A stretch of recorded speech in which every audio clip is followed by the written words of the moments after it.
I am Dr. Allison Felt, and I own Body Motion Physical Therapy. And we are a clinic that specializes in helping women through pregnancy and beyond so they can live active, healthy, and confident lives. And we are so happy to have you here today. We'd love to know where you guys are from and how old your kids are if you're willing to share. You could type in the chat, and that would be awesome if anyone is willing to. And we're picking 5 winners from the workshop to win a free copy of our book that should be launched at the end of June here. So we'll let you know. Hi, Haley, at the end of June. And we'll let you know at the end of the webinar who gets those. Awesome. Cool. 4, 6, and 8. Nice. Nice. Kirkland 1 month. Awesome. Cool. My kids are almost 5 and 3. So my son just turned 3 and my daughter will be 5 next week. So a little crazy, but I did just see that Seattle is gonna, or I guess all the Washington schools are gonna be back in the fall, or at least for today they are. So that's exciting. The title to this webinar is The Secret to Avoiding Peeing Your Pants and Achy Joints as You Age and What You Must Know About Your Body After Kids. So I'm going to start by just saying thank you so much for being here. And so if any of you are interested after this, you are welcome to sign up for our free discovery visit. And that's just where we learn more about you. And you can talk to us about your issues, anything that's kind of bothering you. We'll kind of go over what your pregnancies and your births look like, and then some stuff that could help you heal and kind of the pathway to get you back to feeling awesome. So we are so excited to have you here. Thank you for joining us. So this webinar, what we're going to start with here is everything you've ever been told about getting your body back after kids. Is it wrong? And there is, we're told at 6 weeks, 8 weeks postpartum to just go back to doing every single thing that you were doing. And most people say, okay, listen to your body. How are you feeling? Do you feel like you can go back and, go to Orange Theory or whatever you may do, maybe start running again. And at 6 to 8 weeks, that is so, so early. And a lot of times the doctor will just ask you if you are still bleeding. And if you're not, they'll send you back to exercise and doing all that stuff. And we pretty much don't agree with that form of thinking. And we really do advocate for women to get help right away postpartum and really get cleared by a PT to help them get back to exercises, help them rebuild their core. And so the wrong thinking that we really see is that if you think that you're ready to go back. So we're going to talk around why that causes issues. And it's not wrong for thinking that. It's just that there's so many better ways to do it. But I get it because I have 2 kids too. So at the end of your pregnancy, you just want to feel better and your energy is drained. And a lot of us think if we just get back to our routine, get back to doing what we were doing before, we will feel better. But there's a risk that comes with that. And that's your body. And so we want to protect the body. We want to rebuild the core methodically in order to help feel your ultimate best so you're ready for those exercises. So a lot of common things we see, the effects of really not having your core working for you ends up being just a achy back or back stiffness, painful hips, painful knees, maybe painful neck from all the breastfeeding and kind of posturing. A lot of people have difficulty returning to intercourse. Some people don't return to intercourse for a long time. And some people have trouble holding their pee or holding their poop. So a form of incontinence is what it's called. And then a lot of women suffer with constipation. So these are all issues that can occur after childbirth. A lot of times after childbirth, your core is stretched out. Not a lot of times, most of the time, depending on how full term you became or you got to carry till. So your core stretches out. And when that happens, it's not as strong. So it loses what we call its length tension relationship. So that's just the muscle strength. So the muscles aren't strong and they're not coordinated to help support you. And what happens with that is weakness. And then your joints end up taking the force of when you're walking or running or trying to get back to certain things because your core isn't working for you. And so I'm going to go through a little demo about what your core is, but that's pretty much why we're 6 to 8 weeks isn't enough time to really get your core back to help help you getting back to doing the things that you love in a supported fashion. So I'm going to discuss the core in relationship to a pop can. So I have like these fancy pictures on my PowerPoint that's not working. So the core, there's 4 sections to the core, multiple muscles, but 4 sections. So there's a top, a bottom, a front, and a back. Now, the bottom is the pelvic floor, and either the baby came out of your pelvic floor or it came out of your belly, so through the vagina or through the belly. And those muscles tend to have scar tissue, so however they exited your body. When you have that scar tissue, you have weakness and you have issues there.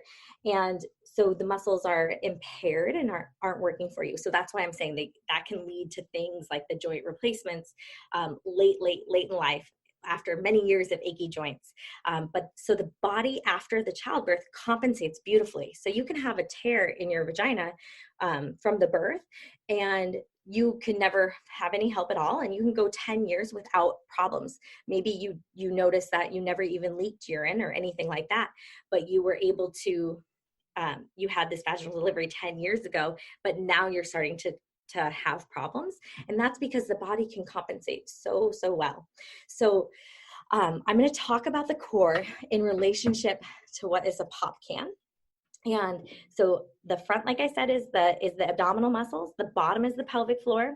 The top is the diaphragm, and the back is these back muscles. Okay. So the pop can, this is not me making this up. This was an analogy by a famous PT named Mary Massery, and she is just absolutely wonderful and came up with this analogy to really help us determine what the core is doing for you. And I'm telling you this because it's just so important as far as rebuilding your body and getting you strong enough to be to like go through menopause and be strong and just live your life to the fullest.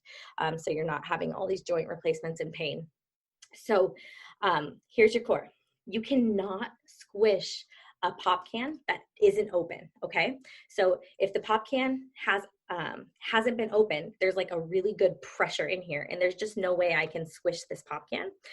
But if the pop can is open, so if I open this, all of a sudden there's a hole in the core, and it's like so easy to squish, and it makes it so you can just like smash things, right? So it's easy. I'm taking a sip. It's easy to squish. So what that means is that that's the effect of what the core should be doing. So your core should have this like really nice pressure inside of it. But after childbirth, what happens with the core muscles is as they stretch out, and then they come back together, but they just don't have the same integrity and same strength that they had like before you were pregnant. And so you have to rebuild those muscles to establish a really good pressure inside of your core. That's a little complicated. Does that make sense? Anyone want to type into the chart and say, yeah, like I kind of get that there should be pressure in your core. Maybe. This could be interactive. Cool. Thanks, Erica. Awesome. So it's really important that we don't just, that you get this pressure back and you can rebuild that. And so you can do that with specific exercises and certain training. And, but it's really important to do that, because if you don't rebuild that pressure and you don't rebuild the core, then you go through life without your force absorber. So the pressure that is in here prevents me from squishing my can. If your joints, okay, so let's imagine our core is this pop can. Our joints then end up taking massive amounts of forces that our core should be absorbing, but our core can't absorb those forces because we have this situation, like we don't have a good force absorber, which our core should do for us. So instead, we end up putting a lot more pressure through our knees, and our knees wear out, or you get tendonitis at first, which can lead to more like arthritis and pain later on. And so what a lot of people end up doing is maybe they go a few years, maybe they had an achy back from the beginning, or they notice, a year down the line, they return to, I'm saying Orange Theory, that's probably not a good idea, but they return to some form of exercise. I do Orange Theory, so that's why I say that as an example. They return to some form of exercise, and they are really wearing their joints more so. And so you end up with like an achy knee. Maybe you go to PT for a while, just like your standard PT, and it gets better, but it doesn't get, and maybe it gets better 100%, but it comes back a year later, maybe when you up your training or you get a little bit out of shape, or maybe during your next kid. And really the root cause of that is just because you haven't really fixed the core. You haven't fixed the problem from the bottom, from the pelvic floor, from the belly, and you haven't established that good force absorber. So that is what these muscles should be doing for you. And really, this is like my passion. And I'm just going to side note here. My passion is helping women rebuild their cores and like establishing that pressure. And a lot of that has to do with because I've seen so many women through like their 40s and 50s have joint replacements and injections in the knees just because they never got this core back. And then once you start getting surgeries for your knees or your hip, you just start chasing body parts with different aches because you still have the root cause of the problem. The root cause of these aches and pains hasn't been addressed and hasn't been fixed. So that's where this comes from. And a lot of women just leak urine and actually think that's normal, and it's really not. So no amount of leakage or even constipation is actually normal. And so there's a lot that we can do to help improve bowel function. So improve how you're able to have a bowel movement, improve yourself so you don't have to leak urine when you're doing exercises. And these symptoms of constipation, achy joints, leakage of urine, these are just symptoms of that your core, this force absorber that I'm describing, isn't working for you. So that's where this comes from. And then I'm continuing my side note. I've also done some geriatric care and really seeing elderly women and in their 70s, and this might even be like your parents or your grandparents in assisted livings or nursing homes. They're all incontinent. They all pee themselves. And it's just, and they've been peeing themselves for years. And it was never like a problem. They just kind of lived with it and thought it would like go away on its own or just wore pads forever. And the reality is, like, if you rebuild your core, you can actually like prevent that from being your life sentence. And really we should. And the reason our investment in this is that we can age without these joint replacements. We can age without diapers, and all the things that come with that. So that's why it is so important to rebuild your core. It's actually never too late. So even if you were you had your kid 20 years ago, 25 years ago, and you're postmenopausal, that's a still great time to address these issues.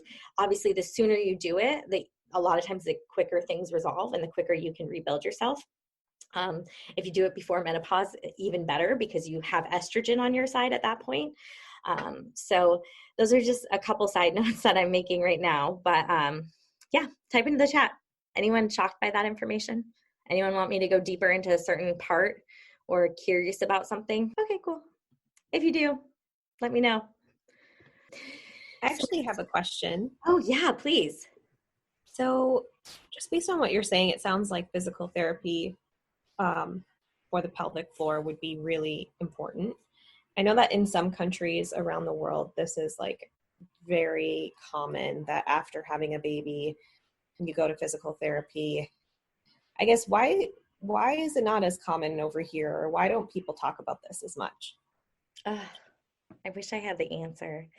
And I guess the only way I can put it, and I think it's just because the US health system is not set up for helping women be preventative at all. Like we just treat people when they have problems, and we don't really work on people preventing those problems. And I think that's just like, I think that's our culture. And I guess that's what I think it is. I wish that was a more straightforward question, or, like a straightforward answer for you. And I wish it would change here. In France, it's standard. In England, I have some friends who practice there, and it is standard as well to do postpartum rehab. They don't, because it's the national health system, they don't always get like one-on-one care. So it's not always like personalized to you, but at least it's something. But here, yeah, we have a long way to go with that. But I really believe it comes down to, we just don't do anything for prevention in our society, from diabetes to blood pressure issues, like to anything. So that would be my response. I wish it wasn't so. That makes sense. I wish that was the case, but I agree with what you said. Yeah. Yeah. And the interesting thing about France, yeah, so Erica typed in the chance, France is ahead of the curve. They totally are. And like, you look at these French women and they just like don't have the number of joint replacements that we have here. Women in America, we have higher joint replacement rates than other women in other countries, and which is crazy. And so, and you just look at French women and they have like these tiny, waists, and they have amazing cores, and they get this chance. They get 10 visits for their pelvic floor, 10 visits for their belly, like independent of whether you've had a C-section or not. And that's pretty cool. Like, I wish we'll get there one day maybe, but that's what we advocate for. And that will help these issues, that can help these issues long-term. So the next thing I have on my list of my PowerPoint that you cannot see is we're going to talk about like the first exercise that you should all learn to do after having kids. And again, I'm teaching people this 20 years postpartum. So a lot of people have difficulty starting to do this. So the first exercise that I love to teach is just a diaphragmatic breath. So it's a breath into your belly. So your diaphragm lives under your ribs. So your diaphragm is the top of the core. I can't quite see myself here, but hopefully you can see me. And underneath the core. So when you take a belly breath, so if you breathe into your belly and let it go, that is a diaphragmatic breath. And the diaphragm stretches out a ton when you have babies or when you're pregnant, and our ribs also flare. And so starting with some diaphragmatic breathing will help the ribs come down, and it will start to retrain the top of the pop can. The pelvic floor then mimics the top of the pop can. So when the diaphragm contracts and comes into the belly, the pelvic floor gets to relax. And many times postpartum, people are told, do Kegels. That is all the rave, or the rage, however you want to say it. And the reality is Kegels are not necessarily the answer. They can be really good initially, like day 1, day 2, day 3 postpartum, just starting to get things moving and starting to keep those heavy organs that are inside your body. So your uterus gets really heavy after delivery, and it returns to normal at about 8 weeks. But it's still loosey-goosey because it's floating in your body. And so to keep it inside your body, it is smart to do some Kegels right away. But you should be able to release those. What ends up happening is women do Kegels for years, or they just have so much scar tissue after birth that everything is so tight, and it just stays there. And an effective Kegel is the pelvic floor being able to go through a full range of motion. So most women live in this state. This is called like hypertonic pelvic floor, or just a really tight pelvic floor. And so we try to teach them to release their pelvic floor and be able to fully relax it and come back together. So to backtrack, you guys can ask me questions. Please type in the chat and I'll come to that, Erica. When you do your breathing, what you're essentially doing is you're helping the pelvic floor relax. So you inhale into belly, the pelvic floor then can relax and open. And then you can contract it. But a lot of times people just have to start with that relaxation phase. And that's why I really teach the breathing, starting to control your breathing and being able to belly breathe. If you are pregnant right now or know anyone that is, it's also a great technique just to help keep you strong and to help to continue through pregnancy. And that can really have a huge effect on labor and your ability to push and get the baby out effectively. So those are just some good side notes. So breathing is a good way to start. So I'm going to come to the question here. So do you recommend Kegels before seeing a postpartum PT? Oh, like if you were hypertonic? Honestly, Erica, I hate to say yes, everyone Kegel right away after birth, but most of the time going home, your organs are so heavy in the first 8 weeks that it is good. And even C-section, this is what I teach, first 6 to 8 weeks postpartum. Before that, so from day 1 to 6 to 8 weeks postpartum, we're talking about just keeping everything inside your body, even if it does create more of that hypertonic pattern, and even if you are hypertonic, because the goal is to keep everything up and in your body. And what I teach in those initial weeks is to actually exhale and contract with your movements, with any exertion. So like if you're picking your baby up and that takes effort. So you would blow in your baby's face as you lift. So anything you do with weight, like picking up a car seat, that would be like probably the most common thing initially postpartum would be to like exhale and just have your pelvic floor squeeze as you exhale.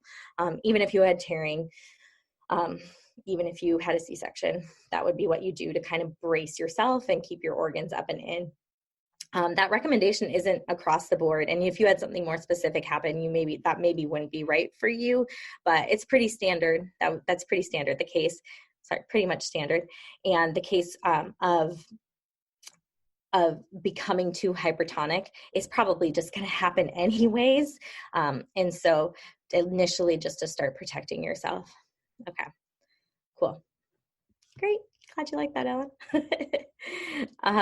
And cool. That makes sense from Erica. Awesome. Okay. So the next way that I want to teach you, like really what you should know to protect your body. And this is for a lifetime. Like this isn't just like right away postpartum. This is 10 years postpartum. This is during pregnancy to train for labor. We're going to talk about having a healthy bowel movement. So a healthy bowel movement helps keep you from having hemorrhoids, anal fissures, helps with constipation, helps with diarrhea, helps with incontinence, urinary incontinence, believe it or not. And you can teach your kids to poop this way as well. And so the reason I teach this is because it's a great way to start playing with your breath and controlling your pelvic floor. And what that is doing is helping you recruit and retrain your core. So we talked about why the core was important in the beginning. So now we're just talking about ways to start to utilize it. So the diaphragmatic breathing was one way. We're going to incorporate the breathing. I don't know if you can see me that well. You can incorporate the breathing into positionally into a bowel movement. So a healthy, happy bowel movement is you are in a bent over position, or you can have a squatty potty. And in this bent over position, if you take 3 diaphragmatic breaths into your belly, so 1 and then 2, so I'm doing the belly breathing. And then on the 3rd one, you inhale and then you gently bear down. And it's like a fart that you don't want anyone to see you fart. So this bearing down is like so gentle, and it's like, it's so slight. It's not like you're gripping and like trying to get something out. It's really gentle. And that's why I say it's a fart that you don't want anyone to see you let out. It's because it's just like a very small opening. So that's how you have a good healthy bowel movement without straining. And the breathing helps facilitate the peristalsis. So it helps you massage the stool so it will come out of your belly or come out of your body with more ease. And ideally, you want to be able to breathe this poop out of your body. So that would be a healthy bowel movement. The bearing down is a part of the pelvic. It's a motion. It's a eccentric contraction. So it's actually like it takes strength and coordination of the pelvic floor to be able to bear down. And a lot of women have difficulty being able to bear down, especially if you have a really tight pelvic floor. So that's why this training yourself to poop this way is really important, because it will start training you to open your pelvic floor in a way that's not necessarily natural for you. Does anyone have questions on that? The bent over position, the reason that's important is so you straighten your chute. So it takes this thing called your anal rectal angle, and it just straightens it so the poop can just slide out of your body. So you should never be hovering. You should always be in like a seated, nice bent over position. And that will help the stool just leave your body. And again, this is just a way to help you learn how to control your pelvic floor without doing a Kegel, because Kegels are really not the answer for a lot of people. Questions? Does that make sense? Anyone want to ask anything on that?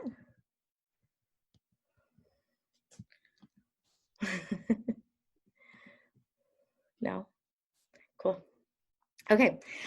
So kind of to wrap up what I like steps to recovering your core postpartum. So instead of just, even even 20 years, like say you already had your kids and you didn't go to a pelvic floor PT and you spent maybe 5 years, excuse me, doing a certain exercise or doing a certain movement, and now you're noticing like, oh, I do have this hip pain, or I do have this, I am leaking urine.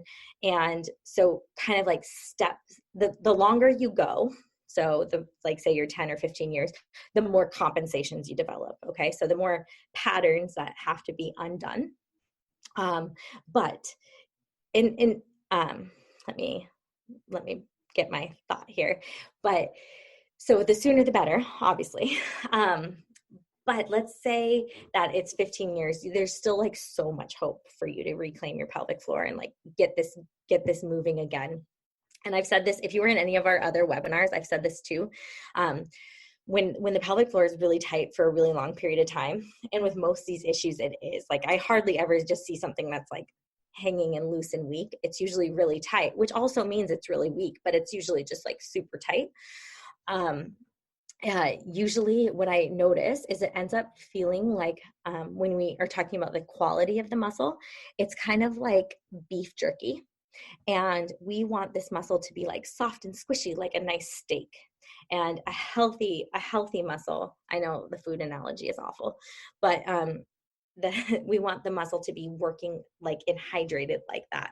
And that will keep, and you can imagine with like if you think about intercourse, if it's hydrated and the muscle's healthy, it feels good. But if it's like rigid and hard and dehydrated like beef jerky, it just doesn't feel that good.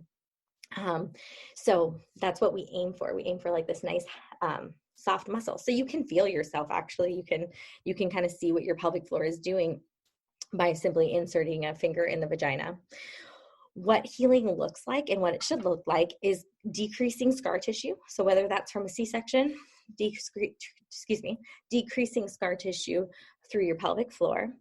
And then you can start retraining these muscles. And along with retraining the muscles, it's also important to retrain your organ position. So help stimulate the organs in a fashion that makes them mobile. So I kind of briefly mentioned when you're pregnant, your organs get stretched out. So your colon gets stretched out, your liver gets pushed up, everything gets moved. And because the core is weak, things don't just like pop back into place. Sometimes they take facilitation. Now, if you've done a lot of like training and maybe you were like went to a marathon training right away, that might have been okay for the organs. That might have helped them facilitate getting their normal motion back. But if you didn't have your core to help keep the pressure and keep them in the normal pressure places, then they might not be functioning for you that well. So you might have things like constipation or diarrhea. So that is part of the healing process. So scar tissue, retraining the muscles, getting your organs moving for you.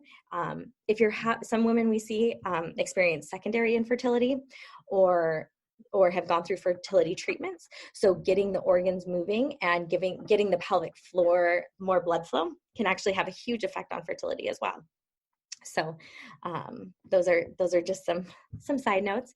So once you start retraining your core and getting things to work together, then your core is ready for you to go to your Pilates 20 times a week, or go work with Erica Friedman is on the webinar too, and she's an amazing postpartum trainer, and she works with a lot of moms at every stage in the game, and and that is when like progressing to more intensity specific trainers or exercises become really effective and helpful. Yes, you're welcome, Erica. So those are just some ways in which your body has to heal. We call it stages of healing. And really, once you get to where you're starting to strengthen and your scar tissue is gone and your patterns of movement are good and your pressure in your core has returned, that's really the point at which you're safe to go do all these things. And so that is, that's the webinar. And that's really what's important as far as like participating in all the things going on in life and really aging gracefully. So I have a book coming out. This is a plug for it, I guess. And it should be dropping by June 30th. And it really talks a lot about this and goes a little bit deeper and gives a specific healing protocol. So even if you can't make it to a PT, it talks about like some exercises to help return you to get this pressure back in your core.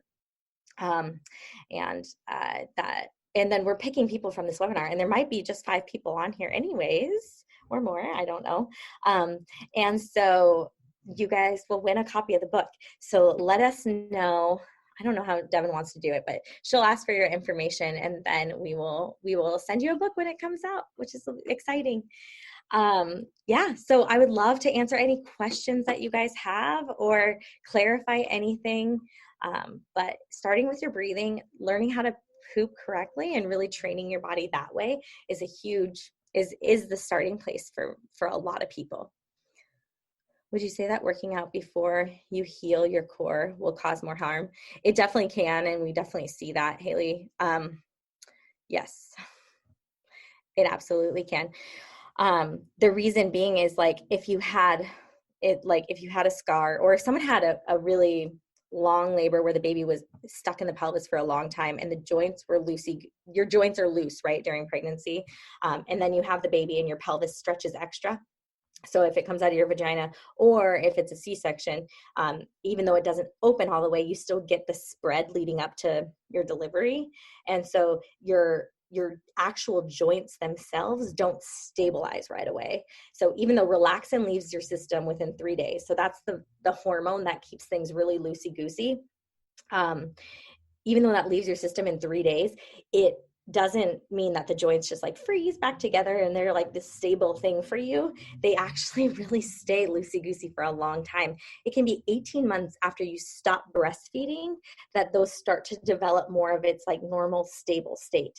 So that's why like just returning to plyometrics or returning to something aggressive isn't always the best option. And that's really why we need to have healing in America. Have this be standard so people don't go hurt themselves. And it's almost better if people do. I hate to even say this. To me, it's almost better if people have like an injury, or they get if they have like pain right after birth and they're like, and they get referred to pelvic PT or know that they really need help right after birth, because it allows them to like get the right, it allows them to start healing right away and not go down the path of like this compensation and then having to undo everything early on. So yeah. And I also see there's something called pelvic organ prolapse. So this can happen where you get like some descent of your organs, and really like the stats are crazy, but like 80%, I see about 90 or 100% of people initially postpartum have some descent of the organs, and that can change, and the organs can go back up into place. But a lot of people will get cleared by their midwife at 6 to 8 weeks and say, you don't have anything wrong, everything's good. And then like 8 months later, they like say they had gone back to their exercise routine, they show up because now they have this pelvic pressure or new incontinence that's really bad. And a lot of times it's because they've gone back to like really heavy lifting or plyometrics, and their prolapse has they now have like a substantial prolapse. So that is what we see a lot of. And unfortunately, like, and that could be prevented is pretty much the point. Like, you don't have to have that.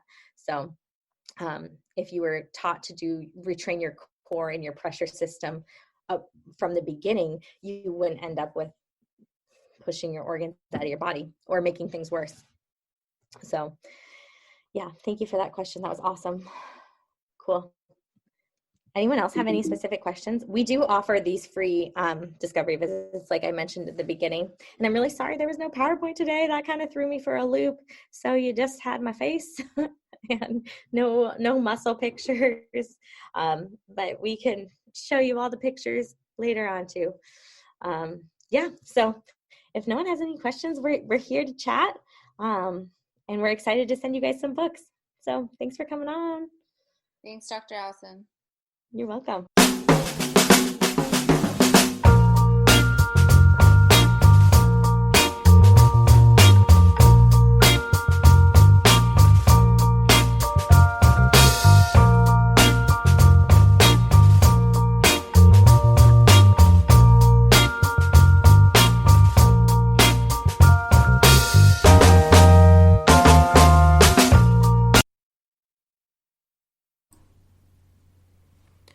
The Edmonds Moms Room podcast is brought to you by Body Motion Physical Therapy.